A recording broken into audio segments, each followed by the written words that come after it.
반갑습니다.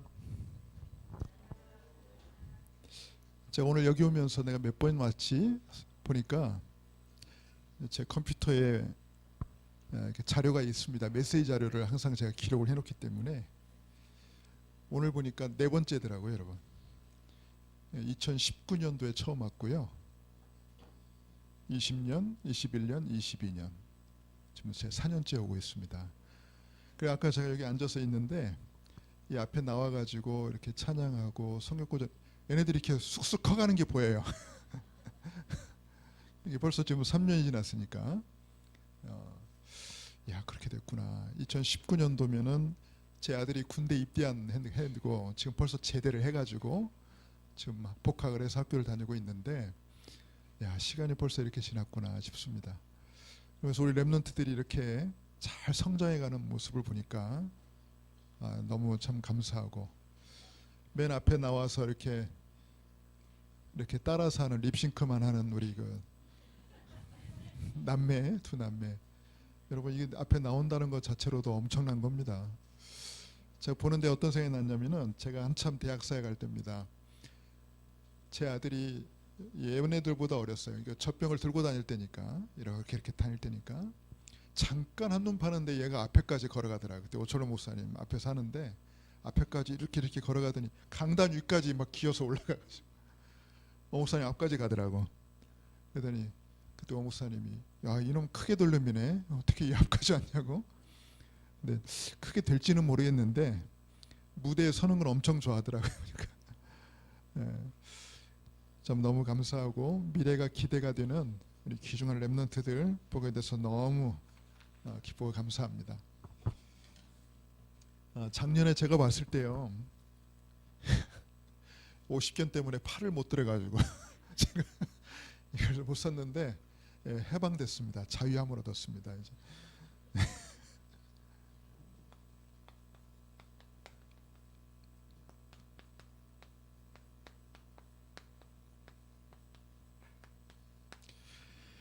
마침 또 오늘이 남전도의 헌신 예배라서 이 제목이 더 사실적으로 부대졌으면 좋겠다는 또 생각을 해봅니다.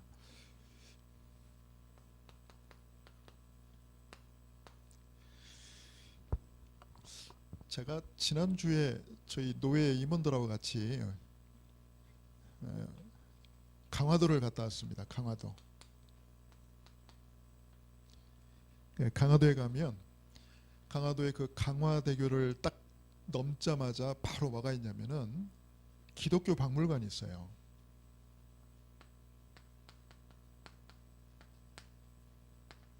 이제 생긴 지 얼마 안 됐습니다. 작년에 생겼다 하더라고요. 근데 거기를 제가 이번에 방문하고 이제 해설하시는 분께 해설을 이렇게 듣게 됐는데 우리 그 강북로에 이렇게 목사들이라고 소개하고 가서 이제 해설을 들었는데 강화도의 이제 기독교 역사에 대해서 다 이렇게 전시를 해놨어요. 근데 이제 제일 와닿은 사람이 누구냐면 혹시 여러분 그 종순일이라는 분 혹시 들어봤는지 모르겠는데 저도 처음 들어봤습니다. 이름이 종순일이에요. 근데 이분이 엄청난 부자였다고 합니다. 엄청난 부자였는데 이분이 예수님을 딱 믿고 나서 설교를 딱 들었는데 뭘 들었냐면 마태복음 18장에 21절에서 35절입니까? 여기 보면 1만 달란트 빚진 자 탕감을 받고 나오다가 100데나리온 빚진 자를 만나가지고 멱살을 잡고 자기 돈 내놓으라고. 그러니까 없다고 하니까 감옥에 쳐넣었잖아요. 이제 그 얘기를 듣고 1만 달란트 그 탕감해준 주인이 어떻게 합니까? 내가 너에게 1만 달란트를 탕감해줬는데 어떻게 너는 그 사람 하나 용서할 수 없냐면서 그 사람을 이제 징계를 하잖아요. 근데 요게 이제 이 사람에게 마음에 찔려가지고 자기가 써줬던 빌려줬던 엄청난 부자니까 자기한테 돈 빌려간 사람 다 모이라고 그랬대요. 그러니까는 뭐 집안 가득히 마당 가득히 사람들이 모이더랍니다. 그때 당시 문서, 얼마 빌려줬다는 그 문서들 있잖아요. 그 사람들 보는 앞에서 그걸 다 불태웠대요. 나는 1만 달란트 탕감받은 자입니다. 나는 하나님을 만나서 하나님 자녀 돼서 구원받고 1만 달란트 탕감받았는데 내가 여러분의 빚을 탕감하지 못했다면 나는 은혜를 모르는 사람입니다. 이제부터 여러분의 빚은 없습니다. 그렇게 해서 그걸 다 태워서 없앴다. 실제 있었던 일이에요. 그러고 나니까 그 마을 사람들 하여튼 절반 이상이 다 교회를 나왔다고 그래요. 참 대단한 거죠. 나는 이제 요걸 보면서 이제 뭘 느꼈냐면은 한 사람에게 말씀이 딱 들어갔단 말이에요. 그죠? 이 언약이 딱 들어갔어요. 근데 이 언약이 그냥 언약이 아니고 딱 본인에게 강한 믿음으로 이게 딱 부딪힌 거죠. 마음을 변화시킬 만큼. 그러면서 이게 결국은 삶으로 나타난 거죠. 실제로 이제 그런 모든 뭡니까? 그런 문서들을 갖다가 싹 태우고 다 탕감해주는. 근데 이게 이제 능력이 된 거죠. 이게 이제 영향력이 돼가지고 마을 전체를 사실은 복음화 시켜버린 거죠. 참 많은 부분들을 생각하게 됐어요. 내가 준 복음이 얼마만큼의 능력을 갖고 있는가, 이제 그런 생각을 해봤습니다.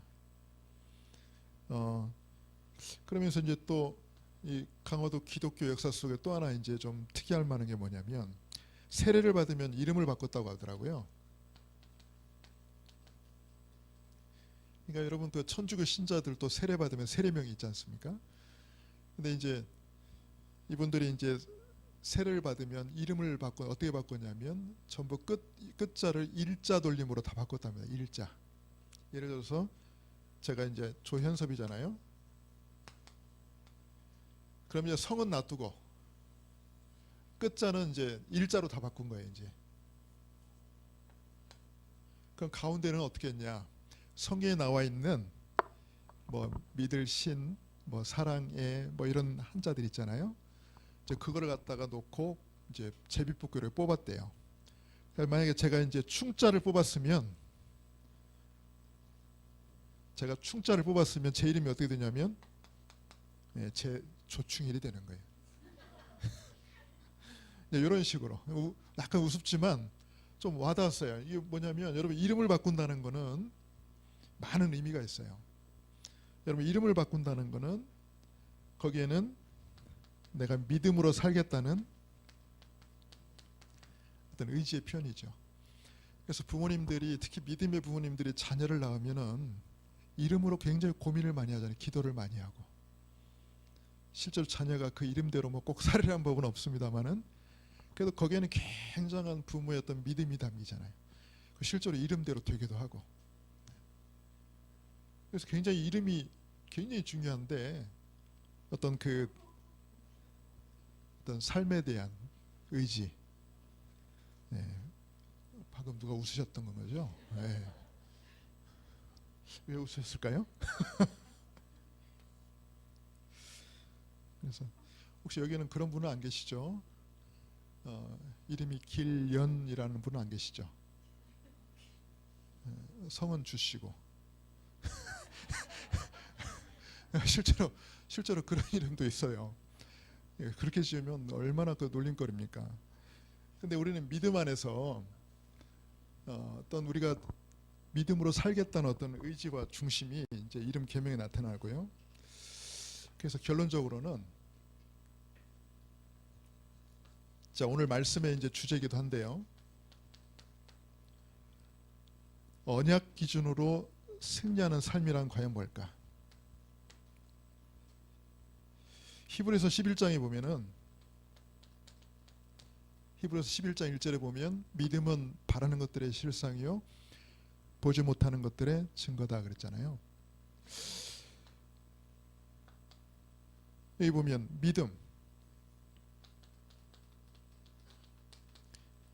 믿음이 뭐냐 했을 때 믿음이 실상이다 그랬어요. 실상. 우리 눈에 보이는 게 실상이 아니고 믿음이 실상이래요.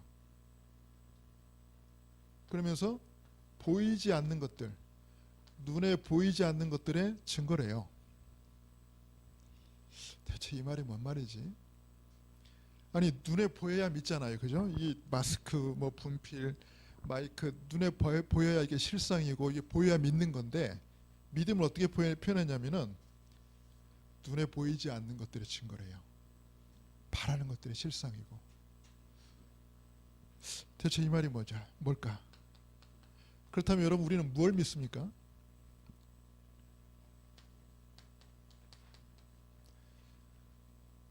우리는 언약을 믿지 않습니까? 그죠?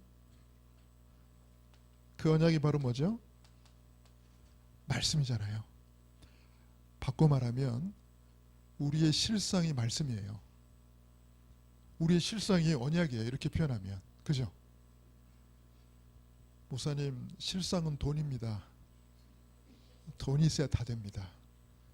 돈이 있어야 밥도 먹고, 돈이 있어야 집도 사고, 돈이 있어야 차도 사고, 돈이 있어야 학교도 다니고, 돈이 있어야 하여튼 다 합니다. 돈이 실상입니다.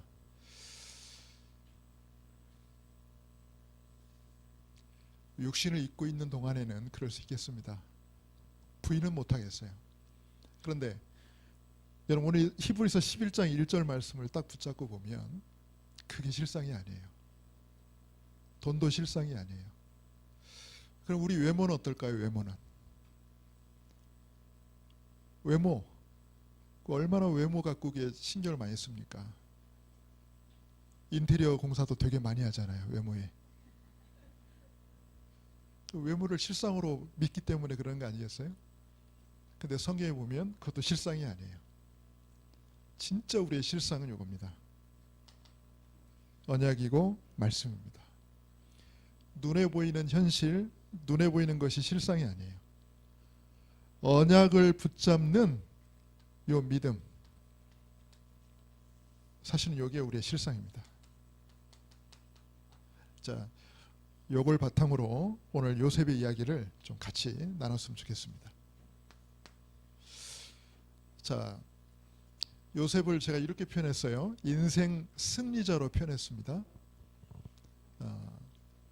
지금부터 결론을 말씀드리면 저와 여러분이 인생 승리자 요셉처럼 응답받기 위해서는 꼭 두 가지를 꼭 기억하시면 됩니다. 첫 번째가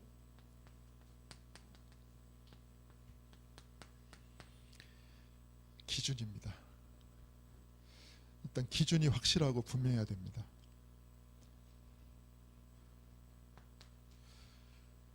요셉의 형들이 있었죠.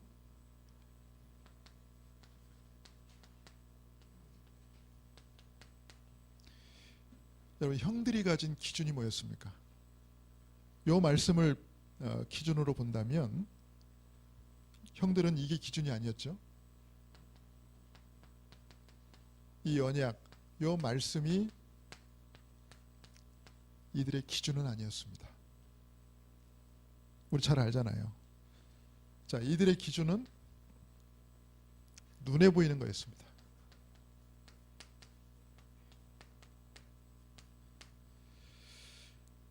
자, 눈에 보이는 것이 기준이기 때문에 눈에 보이는 것이 기준이 된 분들의 말의 특성이 있어요.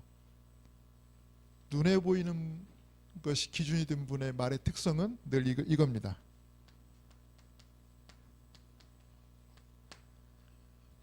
누구 때문에? 누구 때문에?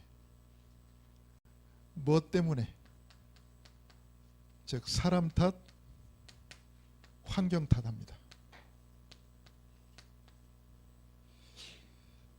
자, 언약이 말씀이 기준이 되지 않으면 눈에 보이는 것이 기준이 돼가지고 전부 말할 때마다 요 습관이 나와요.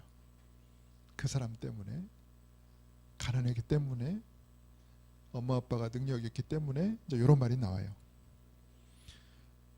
자, 그래서 그런 형들의 기준으로 요셉을 보니까 요셉은 아버지 사랑을 거의 독차지하잖아요. 그죠? 그러니까 요셉을 항상 시기하고 질투할 수밖에 없습니다. 나중에는요, 이 요셉을 어떻게 하죠? 죽이진 않았지만 여러분, 죽이려고 그랬어요. 근데 큰형 루벤이 말렸잖아요. 죽이지는 말자 그랬어요. 그러니까 살해 의도를, 분명한 살해 의도를 갖고 있었어요. 근데 그 큰형이 죽이지 말자. 어떻게 우리가 같이 혈육을 나눈 형제로서 그럴 수 있냐. 그래 대신에 어떻게 했죠? 노예로 팔았어요. 자, 이게 형들의 기준이었습니다. 자, 반면 여러분 요셉의 기준은 뭡니까? 요셉의 기준은 아까 말한 대로 이 언약과 말씀, 이걸 실상으로 붙잡는 믿음이 요셉의 기준이었습니다. 자, 그래서 요셉의 그 고백을 오늘 아까 우리가 성경에 읽었지 않습니까? 자, 요셉의 고백을 보면 5절, 7절, 8절 이렇게 순서대로 볼게요. 자, 5절에 보면은 자, 요셉이 이렇게 고백합니다. 하나님이 생명을 구원하시려고 나를 당신들보다 먼저 보내셨나이다 그랬어요. 자, 하나님이라고 그랬어요. 하나님이 나를, 자, 형들의 기준으로 봤을 때 형들이 본 실상은 뭡니까? 자기들이 요셉을 노예로 팔았잖아요. 그죠? 자기들이 요셉을 애굽으로 보냈잖아요. 근데 요셉의 기준으로는 당신들이 나를 이곳에 보낸 것이 아닙니다. 하나님이 생명을 구원하시려고 나를 당신들보다 먼저 보내셨습니다. 자, 언약이 기준된 요셉의 고백입니다. 우리 같아도요, 아마 형들처럼 했을 거예요. 우리 같아도. 만약에 요셉이 형들 중에 한 명이었다면 거의 30여 년 만에 만난 형들 봤을 때요, 얼마나 흥분했겠어요. 진짜 얼마나 좋습니까? 요셉 높은 데 있고 형들 낮은 데 있고 자기는 모든 권력을 다 갖고 있고 위에서부터 몸만 띄우면 됩니다. 발을 뻗고 그대로 날라차게 하면 됩니다. 뭘 할 사람도 없고. 자, 그 다음에 7절에 보면은 또 이렇게 표현했죠. 하나님이 큰 구원으로 당신들의 생명을 보존하고 당신들의 후손을 세상에 두시려고 나를 당신들보다 먼저 보내셨네. 자, 여기서도 똑같이 고백합니다. 하나님이 나를. 여러분 요셉의 그 표현법을 보세요. 가만히 요셉의 표현법을 보세요. 당신들이 나를 이렇게 만들었다 이 표현 없고요. 내가 지금까지 잘 참고 오늘 이 날을 내가 지금까지 기다렸다 이런 말도 없고요. 하나님이 나를 처음부터 끝까지 계속 하나님이 나를 하나님이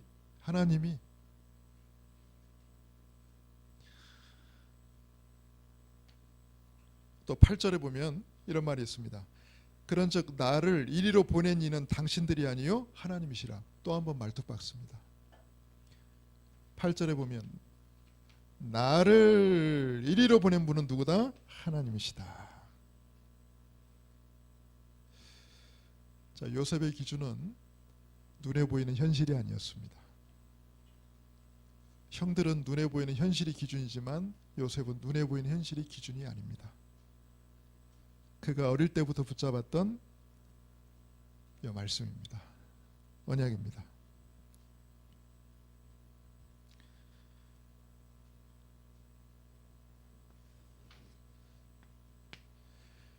자, 인생 승리자 요셉의 두 번째 비밀은요. 첫 번째가 인생의 기준이 분명하고 확실했다는 것과 두 번째는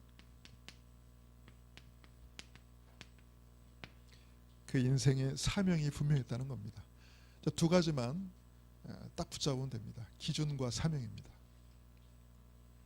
내 인생에 어떤 기준을 가져야 될지, 나는 어떤 사명을 가진 자인지 이것만 확실하게 붙잡으면 됩니다. 자, 요셉의 인생 사명은 뭐였냐면 그게 바로 꿈으로 나타났죠. 꿈으로.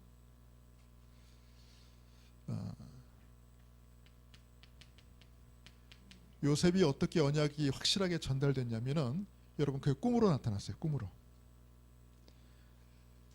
창세기 37장 1절에서 11절에 보면은 여러분 이 꿈이 그냥 나온 꿈이 아닙니다.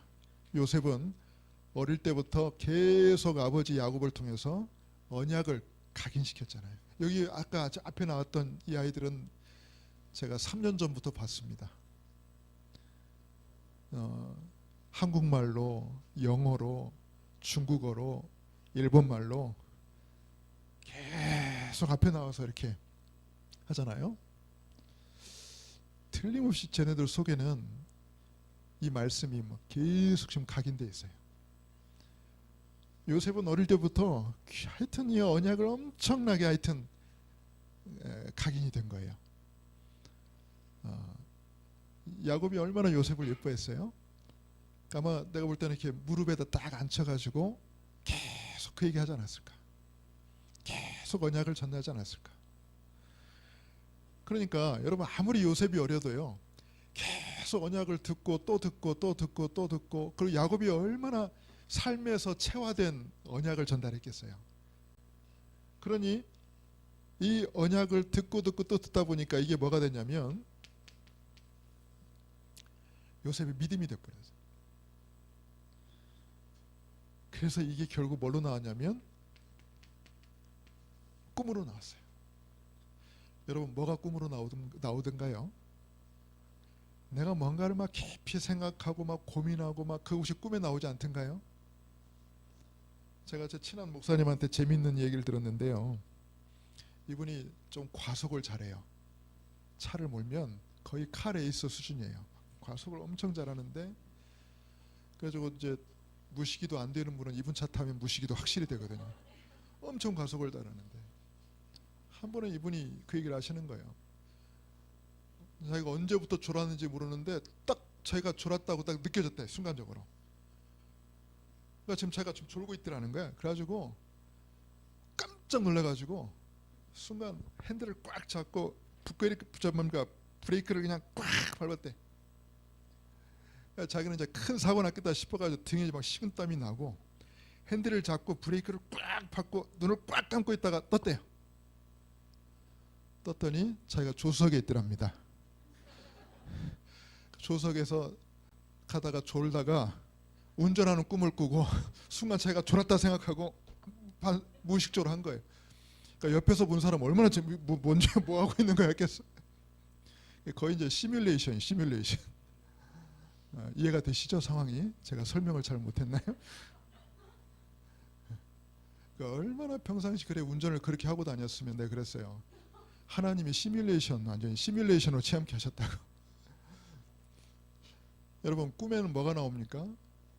평상시 내 생각, 평상시 내가 늘 집착하던 거, 이게 늘 꿈에 나와요.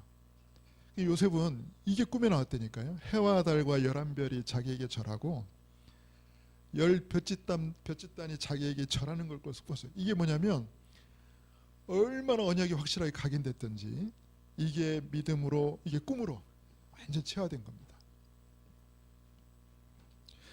우리에게도 이런 시간이 있습니다. 언약을 전달받는 시간, 나의 것으로 체화되는 그 시간이 언제냐면 언약 강단 앞에 있을 때입니다. 그죠? 그래서 교회 강단이 중요합니다. 여러분 강단에 얼마만큼 집중하고 계십니까? 여러분 이때 굉장히 중요한 시간이에요. 내 인생을 바꾸는, 인생의 전환점이 찾아오는 시간이 이때가. 아까 뭐 저 종순이를 얘기했잖아요. 이 사람도 요거 설교 딱 듣고 그냥 인생의 전환점이 왔잖아요. 나중에는 뭐 목사가 돼가지고 전도자 인생을 살았더라고요. 보니까 인생과 삶을 변화시키는 역사가 이때 일어납니다. 자, 그러면 자, 요셉이 붙잡았던 이 언약이 성취되는 과정이 있었죠. 자, 언약 성취의 과정입니다. 우리가 잘 아는 대로 노예로 팔려갔습니다. 창세기 39장 1절에서 6절에 보면 요셉이 노예가 됐죠. 여러분, 겉은 노예입니다. 비참한 모습입니다. 그러나 이거는 언약 기준으로 보면 언약 성취의 과정입니다.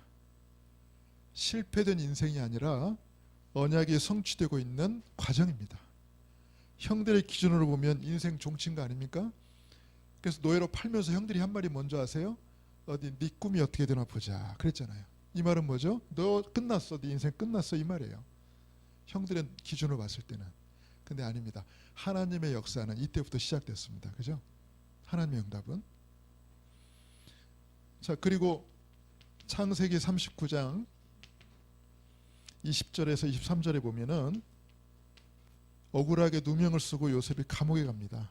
야, 노예로 팔려간 것도 기가 막힌 건데, 노예로 팔려간 것도 참 억울한 일인데 거기다가 누명을 쓰고 감옥까지 들어갔네? 야, 어떻게 인생이 꼬여도 이렇게 꼬이냐? 아마 이제 눈에 보이는 걸 기준으로 삼으면 그랬을 거예요. 근데 요셉에게는 그건 아무 중요한 게 아닙니다. 왜? 자기에게 중요한 거는 이거예요. 눈에 보이는 현실이 아니라 내가 붙잡은 언약이에요. 여기 기준이에요. 그러니 이것도 그냥 과정에 지나지 않아요. 자, 그러다가요, 창세기 41장 38절에서 45절에 보면 감옥에 있던 요셉이 어느 날 바로왕 앞에서는 총리가 됐습니다. 야, 그러면 진짜 저와 여러분도 아마 그럴 거예요. 요셉을 딱 봤으면 뭐라 합니까? 야, 그렇게 고생하더니, 그래 노예로 팔려가고 감옥에 그냥 가고 그렇게 고생하더니, 야, 네가 드디어 성공했구나. 아유, 축하한다. 그럴 수 있겠죠. 아마 안 그런 척 그러지 마세요. 거의 다 그럴 겁니다. 네가 그렇게 고생하더니 드디어 빛을 보는구나. 야, 쥐구멍에도 볕들 날 있다더니, 야, 네가 드디어 빛을 보는구나. 야, 참, 너 그럴 줄 알았어. 내가 원래부터 너 그럴 줄 알았다 하면서 막 그럴 수 있어요. 굉장히 좋은 말 같죠, 여러분. 근데 그게 불신앙의 말인 줄 압니까? 요셉에게는요, 노예로 있을 때나 감옥에 있을 때나 총리로 있을 때나 달라진 건 하나도 없어요. 맞습니까? 이런 표정 보니까 그래도 총리로 있을 때가 그래도 뽀대나고 얼마나 좋습니까? 근데 요셉의 입장에서는 노예로 있을 때나 감옥에 있을 때나 총리로 있을 때나 아무 차이 없어요. 이게 언약 기준이에요. 맞습니까? 만약에 제가 요셉이 그때 당시 만약에 요셉이 방송에 출연했다면은 얼마나 인생이 참 기가 막힌 인생의 여정입니까? 그러면 이 사람을 만나고 싶다 해가지고 아마 방송에 출연해가지고 막 그러지 않겠어요? 어떻게 참으셨냐고? 어떻게 견뎠냐고? 그러면 요셉이 틀림없이 그랬을 거예요. 저는 노예로 있을 때나 감옥에 있을 때나 지금 총리로 있을 때나 저는 달라진 거 하나도 없습니다. 저는 여전히 하나님 붙잡은 언약 성취의 과정 속에 있습니다. 아멘. 여러분, 이런 믿음 붙잡기를 주님의 이름으로 축원합니다. 우리 너무 보이는 것에 많이 속아요. 너무 보이는 것에 기준 삼고 비교하고 그러다 보니까 내가 붙잡은 언약이 힘없어 보여요. 가치 없어 보이고. 속지 마시기 바랍니다. 이게 실상입니다. 이게 실상이에요. 그러니까 뭐 노예고 감옥이고 총리, 이거는 언약 성취 그 과정 그 자체지 그 이상도 그 이하도 절대 아니에요. 승리하시길 바랍니다. 자, 그러면 왜 요셉에게는 하나님이 왜 이런 응답을 주셨겠습니까? 그의 사명 때문이죠. 사명. 결국 이게 인생의 최종 목표입니다. 요셉 인생의 최종 목표예요. 이게 바로 오늘 읽었던 창세기 45장 5절에서 8절에 보면 요셉이 분명히 뭐라고 형들에게 고백합니까? 하나님이 생명을 구원하시려고. 이게 요셉 인생의 사명이에요. 하나님 무엇 때문에 요셉에게 이런 과정을 허락하셨을까? 무엇 때문에 전 세계를 다스리는 총리가 되게 하셨을까? 아니 그 요셉으로서 최고가 될 수 있는 건 총리예요. 왕은 그건 혈통으로만 가능한 거니까 왕은 될 수 없잖아요. 근데 일반인으로서 그때 당시 최강국 애굽의 총리가 되었다는 것은 인간으로서 거둘 수 있는 최고 성공의 자리까지 간 거잖아요. 하나님 왜 그걸 하게 하셨어요? 이거 하라고. 만민의 생명을 구원하시려고. 당신들의 후손을 세상에 두시려고. 자기 사명을 분명히 요셉은 아는 겁니다. 나중에 말해요. 형들 앞에서 또 한 번 고백하죠. 창세기 50장 19절에서 21절에 보면 나중에 형들 앞에서 요셉이 또 한 번 고백합니다. 형들이 아직도 이 기준에서 못 벗어난 거예요. 그러니까 이제 아버지 야곱이 돌아가시고 나니까 자기들을 보호해줄 방패가 없어졌다. 그리고 아버지 돌아가실 때 보니까 요셉이 엄청 서럽게 울더라. 이제 우린 다 죽었다 이제. 그러고 또 이제 요셉이 와가지고 우리 좀 용서해줘라. 이제 우리 좀 이제 용서해주고 지난 날 다 잊어라. 이제 아직도 이 기준에서 형들은 못 벗어난 거예요. 그러니까 요셉이 성경에 보면 형들의 말을 듣고 어쨌다고요? 울었다고 그랬어요. 울었다고. 왜 울었겠어요? 기가 막혀서 우는 거예요. 기가 막혀서. 전혀 자기 생각과 다르니까 울은 거예요. 여러분 언제 울어요? 기분 좋아도 울고 감격해도 울고 기분 나빠도 울고 답답해도 울잖아. 아이들이 주로 울 때는 답답해서 웁니다. 말이 안 통하니까. 뜻은 전달하고 싶은데 말은 안 통하고 그래서 막 울어요 애들이. 요셉이 거의 그 심정 아니었겠나 싶어요. 울었다 그랬어요. 그러면서 다시 한번 형들에게 말합니다.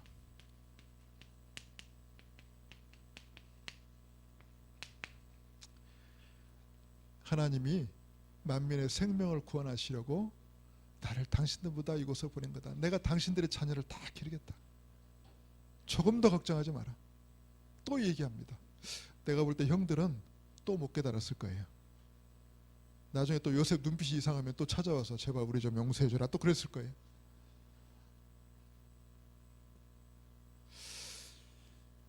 자, 결론을 맺겠습니다.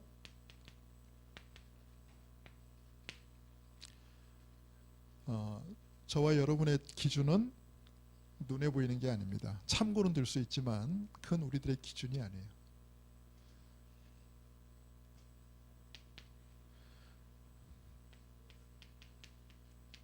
우리의 기준은 하나님의 절대 주권입니다.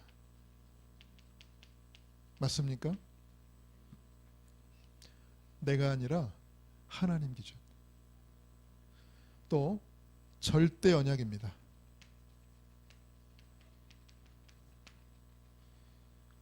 환경도 아니고 현실도 아닌 절대 언약이 저와 여러분의 기준입니다. 솔직히 저도 이렇게 메시지를 하지만 저도 100% 완전치는 않아요. 그래서 이렇게 존경하는 눈빛으로 보진 마세요. 저도 계속 싸우고 있습니다. 이게 기준이 되려고 계속 싸우고 있는 사람이에요. 근데 이게 맞잖아요. 그죠? 보이는 현실이 기준입니까? 아니잖아요. 우리가 붙잡은 영원한 언약이 기준이지. 하나님의 절대 주권이 기준이지. 자, 그리고 우리의 사명입니다. 요셉은 분명히 고백했죠. 요셉은 확실했어요. 나의 사명은 만민의 생명을 살리는 것이다. 여기 보니까 남전도에 저 프랭카드 보니까요. 살리는 사람, 살리는 교회. 제 인생 모토도 그럴 거다. 살리는 일이 가장 중요한 일이다. 여러분, 그리고 힘 중에 가장 최고의 힘이 뭐냐? 살리는 힘. 깡패가 가진 막 위협하고 막 폭력, 그런 힘이 아니에요, 여러분. 깡패가 막 겁주고 막 힘 자랑하고 그건 힘이 아닙니다. 살리지도 못하면서 그게 무슨 힘이에요? 여러분 죄송합니다. 또 개 얘기해 가지고 개가 막 짖잖아요. 용감해서 짖나요? 무서워서 짖는 거예요. 무서워서. 그래가지고 길에 보면 막 이렇게 등치 큰 개들은요 잘 짖지도 않아. 누가 많이 짖어요? 누구란다. 참 어떤 개들이 많이 짖어요? 내가 사람처럼 표현했네. 조그마한 개들 있잖아요. 엉엉엉엉 막 짖잖아요. 그런 애들. 쳐다보기만 해도 막 달려들고 막 짖어요. 용감했을까요? 힘이 있어서 그럴까요? 힘이 없어서 그래요. 겁나서 그래요. 오히려 힘 있고 큰 개들은요 가만히 있어요. 작은 게 옆에서 막 해도 그냥 꼬리로 딱 쳐요. 그냥 탁 치고 발로 차는 것도 봤어요. 이렇게. 그럼 막 깨갱거리더라고요. 여러분 진짜 힘 있으면 그렇게 날뛰지 않아요. 그렇게 막 그러지 않아요. 그럼 진짜 언약 기준 되면 막 그렇게 날뛰고 동분서주하지 않습니다. 그렇게 흥분하지도 않고. 그게 실상이 아니라는 걸 아니까. 요셉도 그랬습니다. 진짜 형들을 딱 진짜 30여 년 만에 만났는데 요셉 얼마든지 그런 능력이 있는데 형들을 처치할 만한 능력이 있는데 그걸 복수의 기회로 삼지 않았죠. 그리고 또 형들 앞에서 봐라 나 망하게 하려는데 나 안 망했지롱 과시하지도 않았어요. 이게 진짜 힘입니다. 그죠? 뭐 잘 아는 얘기입니다만은 그래도 우리 남전도입니까? 남선교입니까? 남전도에 우리 귀한 우리 기둥과 같은 우리 중직자들 또 우리 모든 또 안디옥교회 성도님 우리 렘넌트들과 오늘 기준에 대해서 사명에 대해서 요셉을 통해서 다시 한번 확인하시고 언약으로 붙잡고 승리하시기를 주님의 이름으로 축원합니다. 기도하겠습니다. 고맙고 감사하신 아버지 하나님 은혜와 사랑을 참으로 감사를 드립니다. 우리는 요셉의 형들처럼 너무나 눈에 보이는 것을 기준 삼아서 끊임없이 비교하고 끊임없이 낙심하고 좌절하고 불평하고 원망할 때가 너무나 많습니다. 믿음은 바라는 것들의 실상이요 보지 않는 것들의 증거를 하셨는데 우리의 기준이 눈에 보이는 것이 아니라 영원한 하나님의 말씀 우리가 붙잡은 이 영원한 언약이 우리의 절대 기준 되기를 간절히 소원합니다. 내 중심이 아닌 오직 하나님 중심 하나님의 절대 주권이 우리 인생의 참된 기준 되게 하옵소서. 우리가 무엇 때문에 살아야 되는지 무엇 때문에 우리가 하나님의 응답과 축복을 누려야 되는지 바로 우리가 시대를 살리고 교회를 살리고 후대를 살려야 되는 중요한 이 사명 때문에 우리가 하나님 앞에 온전히 쓰임받아야 되겠습니다. 이 축복과 응답 안디옥 교회 우리 모든 남전도의 중직자들이 다 받아 누리게 하여 주옵시고 우리 안디옥 교회 모든 성도들이 또 모든 렘넌트들이 이 축복과 응답 속에 항상 있게 하여 주옵소서. 살아 역사하시는 우리 주 예수님의 이름으로 감사하며 기도하옵나이다. 아멘.